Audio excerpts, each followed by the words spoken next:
from Back to the Future 2. They're literally wearing the same clothes and doing the same pose. Clothes pose. But then we have this.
Check this area out.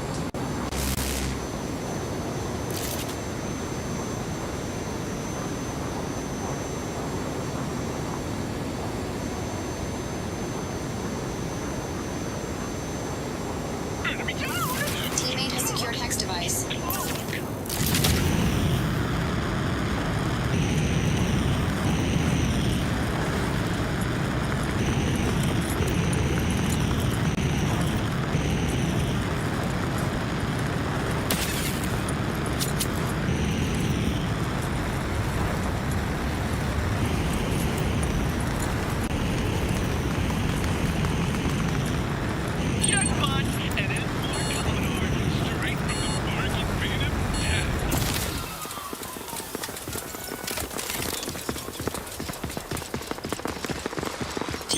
Initiated. Objective: locate and destroy 3 servers. Location of the first target is marked on your map. Installing drivers. The Slam Fist arm installed. This loot is sponsored by Nanotech Life Sciences. Zeros, if you want to get out of this alive.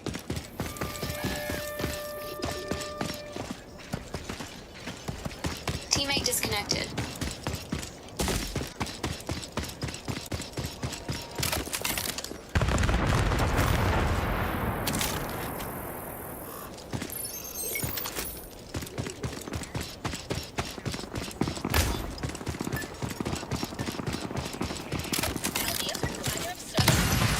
Proceed to the next target.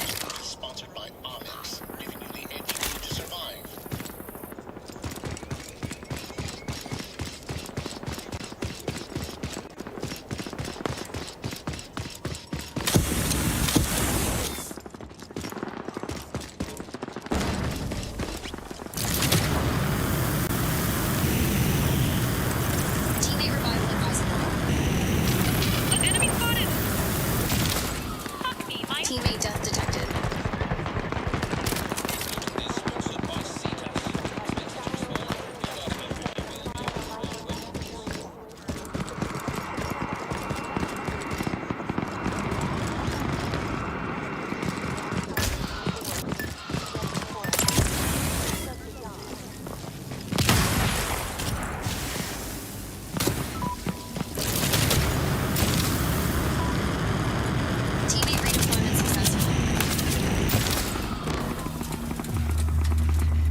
Granted.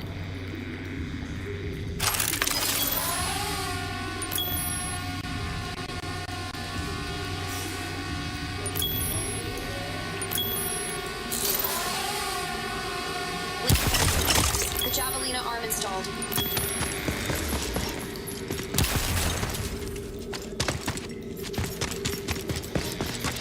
Teardrop op initiated. Objective: locate and check 3 loot crates for cyber limbs of different qualities. Approximate target's location area marked on your map.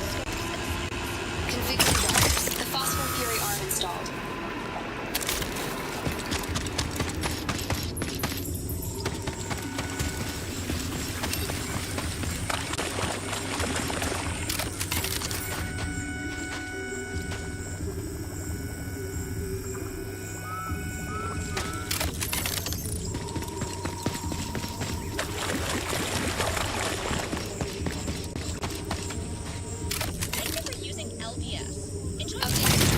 Roadrunner's legs installed. Sufficient funds. Loadout drone available.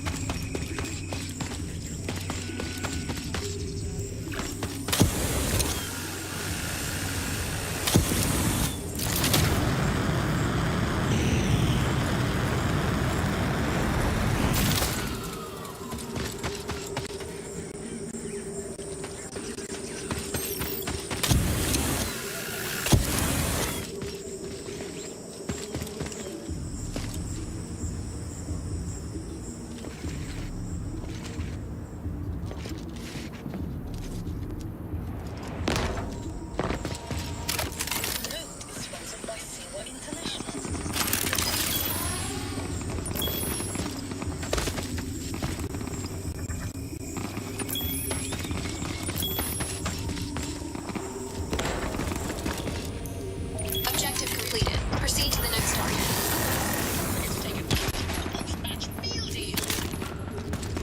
Teardrop ops outcome unsuccessful.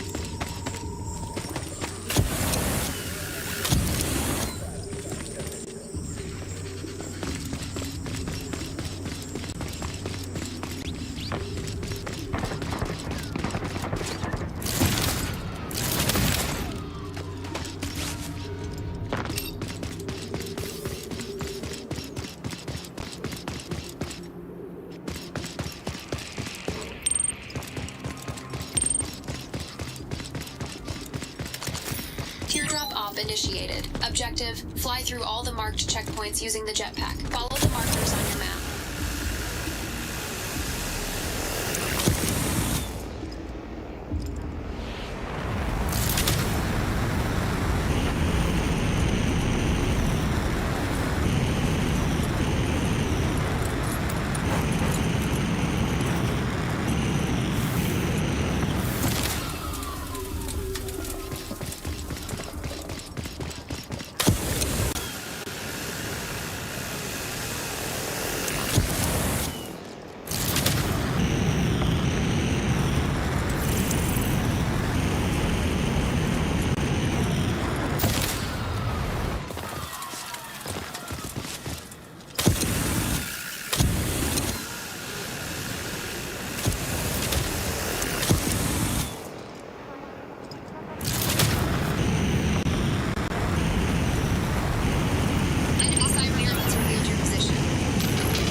Only this one though, not all the other ones. movies usually Yeah. dim the lights when it goes on. The whole time. What? And people complain. What in the hell? So they don't want to stay there and watch it. There's a deeper conspiracy. That sounds crazy. There's a theory on Barbie. Buddy the Elf. Yeah. The Christmas movie. He was in it? Buddy the Elf is connected to the Lego movie, and the Lego movie is also Barbie, also connected to Elf. So check this out. Buddy the Elf, what was he really good at? He was really, really fucking good with toys, making toys. Remember that scene in the mall where he built a huge like Empire State with Lego? The Lego movie. Will Ferrell, who played Buddy the Elf, was the big boss dad in the Lego movie. And then in the basement of the room, he had like a whole city made out of what? Lego. And big skyscrapers, just like how Buddy the Elf would have made. And you know, in the Lego movie, the boss dad, played by Will Ferrell, was the boss of some big company. That's why he was like that. That's why he was kind of like treating his kid like that. And Barbie, you see Will Ferrell playing what? A boss. The CEO. Yeah. Word.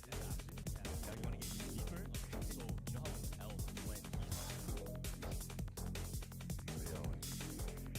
Throughout the years, there have been so many theories about our so-called elites and higher-ups performing ritualistic practices for their own personal gain. What I'm about to talk about basically shows us how they do that. But we might as well call this the truth of the news party. The movie that I'm going to be talking about today is a movie by the name of Eyes Wide Shut. While the film that you see behind me was not supposed to be a part of the movie whatsoever. This film Cuban was supposed to play the scene out a couple days before his death because they said it was too sensitive for the executives. Instead, he refused and the movie was released for the scene. There's no way the movie was just to expose everything that the police had going on behind the scenes. So the movie was still released with its simple scene. It was still 25 minutes of the scene cut out, which for all we know could have been a lot more damage than it already did. If you look at the photo behind me, this is what I mean when I said it did in my face. That's those in here. Same smell. These gold masks are very common as well. You look at the Cartoon Network show Squid Game. These billionaires betted on the contestants' lives like it was a game.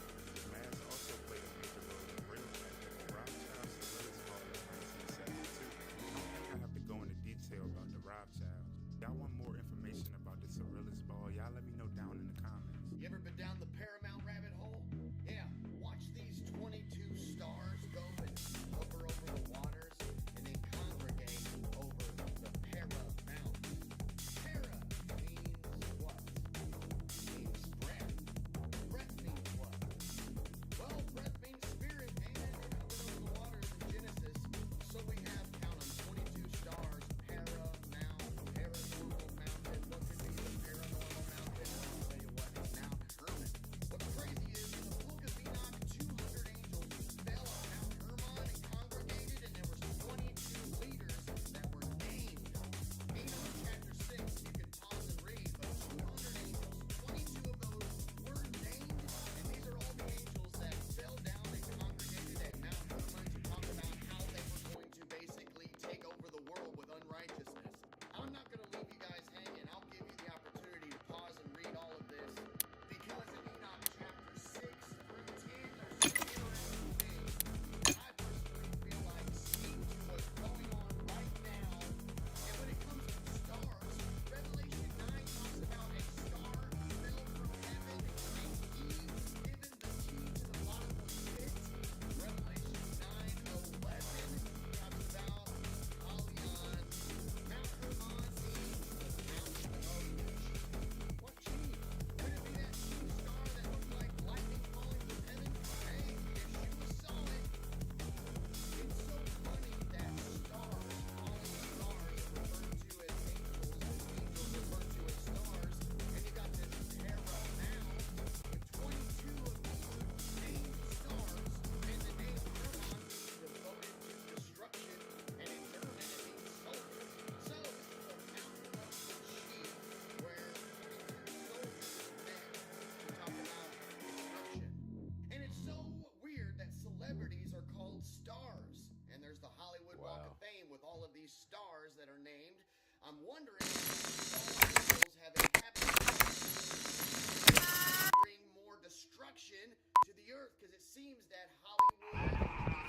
Alright, Corporal, I'm initiating your arms now. How's that? Good? Mount is paying homage to this situation that happened in the Book of Enoch. Well, then that would have to mean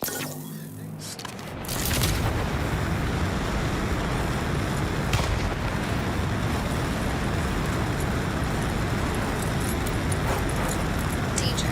Leaving the battle zone will result in summary execution.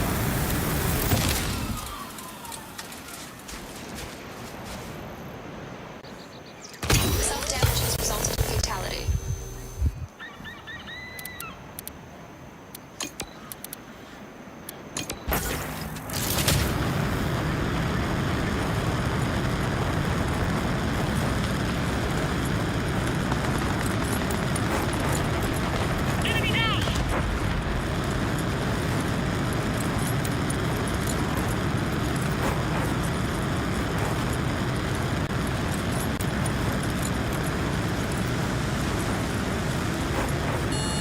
Warning.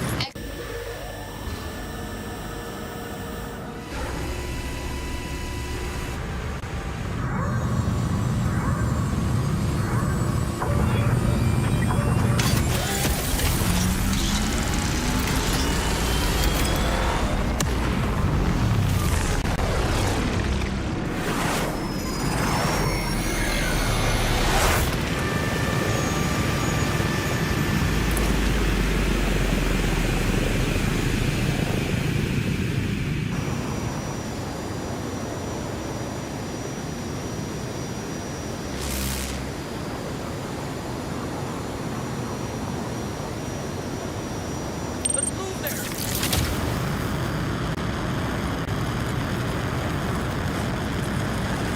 Yep, agree.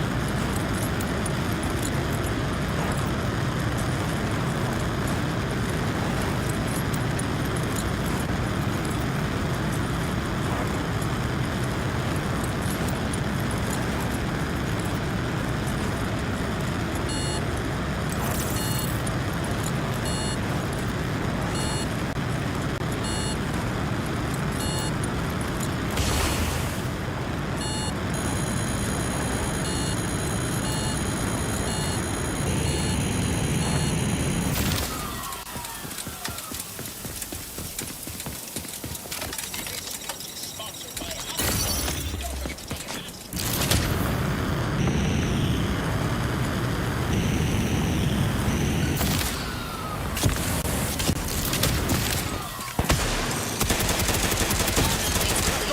Left walk. Please check your Cyberpunk connection. Teammate disconnected. Health metric increasing.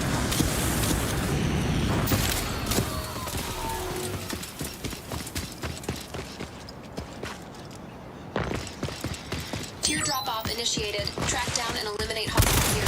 Target proximity area is marked on your map. Biological functions not detected.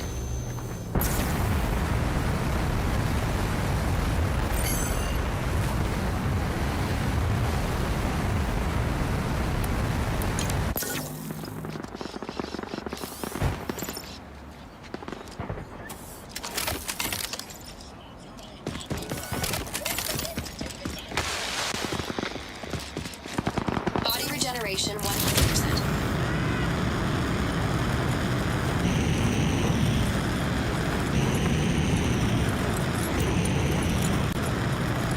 you're an ant. Let this be a lesson to all you ants. Ideas are very dangerous things.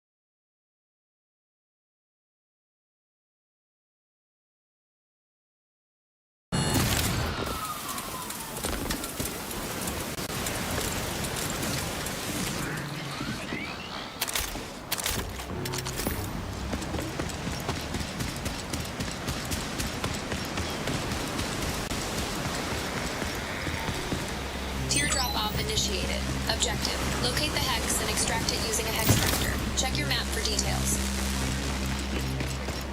Fur baby.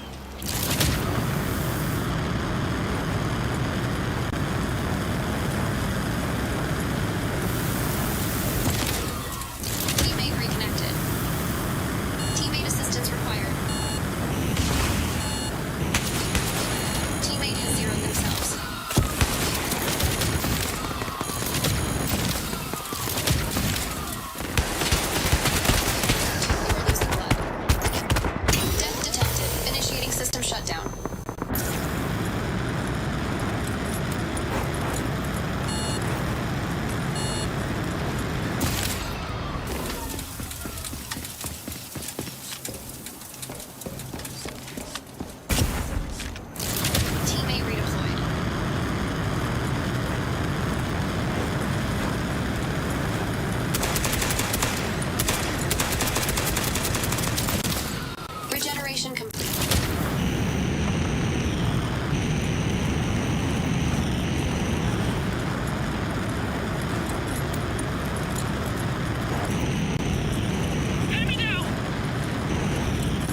progress. The Javelina arm installed. Establishing connection. The recon drone arm installed.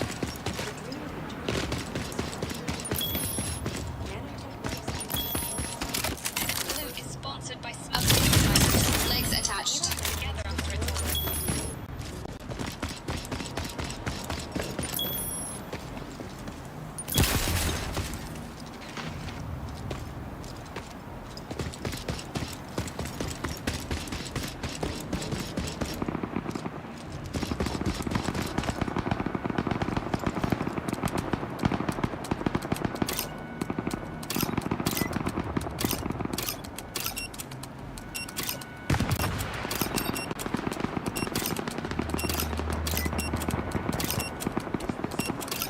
Teardrop op completed. Reward granted.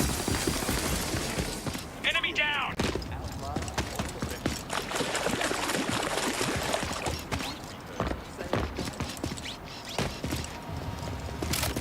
Sponsored by Amex, giving you the edge you need to survive.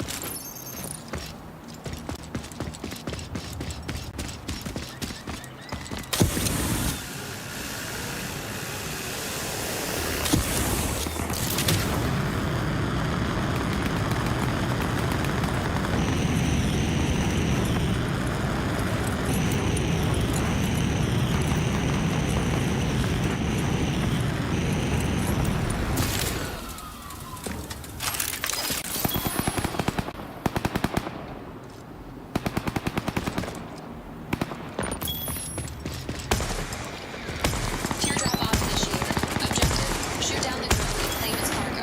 Approximate target's location marked.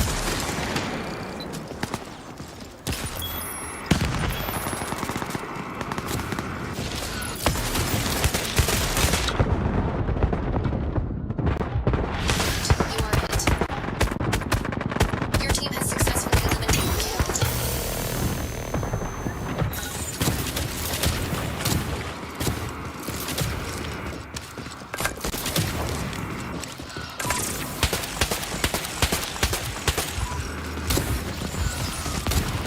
Survival advisable. My arm's gone. Teammate eliminated by enemy.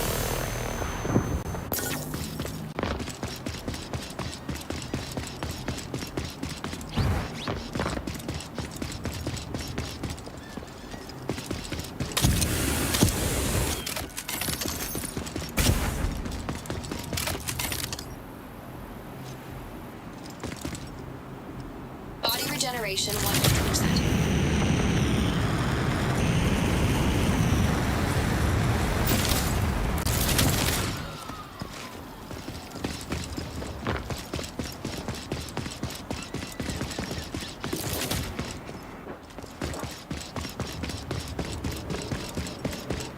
Teammate redeployment successful.